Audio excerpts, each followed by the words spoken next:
Oubliez l'image d'Épinal des effeuilleuses. La pole dance est désormais une discipline sportive à part entière rattachée à la Fédération française de danse depuis 2016.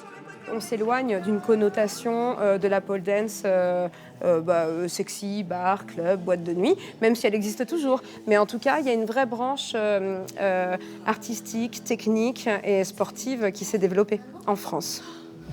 On expire et on vient coller le bidou sur le sol. Oui, encore les mains, tu vois, tu peux les retendre. Super. Particulièrement exigeante, la pratique demande un échauffement approfondi avant de se lancer. On va beaucoup plus faire d'échauffement que d'assouplissement à la fin, puisque nous, on fait des assouplissements en fait en début de cours, pour préparer le corps aux figures qui vont avoir lieu sur la pole. Vous allez faire un rond de jambe avec la jambe extérieure, comme si vous vouliez vous asseoir sur la barre, sauf qu'en fait, on ne s'assoit pas vraiment et on se laisse glisser jusqu'au sol. Et la jambe vers toi, le haut, oui. Et la jambe du bas vers vous. Exactement, c'est ça. Ouais, c'est bon. C'est les deux mains. Les bienfaits de la discipline allient dépenses physiques, lâcher prise et bien-être. Un cocktail qui explique le succès rencontré. C'est ouvert à tous les publics, il n'y a pas d'a priori, on est très bienveillants entre nous. Voilà. Puis ça mêle beaucoup en fait, force, souplesse, esthétisme, en fait ça mêle beaucoup de choses. Nous, par exemple, les kinés nous plébiscitent tant on muscle le dos que tout l'ensemble du corps. On va se retrouver dans des situations d'inversion, la tête en bas. Et dans une situation d'inversion, il faut être vraiment au fait de où est placée ma main basse, où est placée ma main haute, comment est-ce que je serre avec mes genoux ou mes cuisses.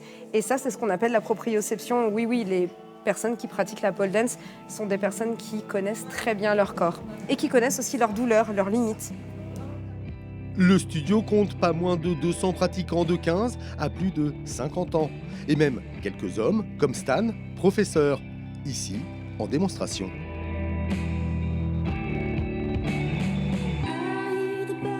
La pole dance apporte même des bénéfices insoupçonnés à celles qui ont connu des accidents de la vie. Un cancer pour Tiffaine, une relation toxique pour Fanny.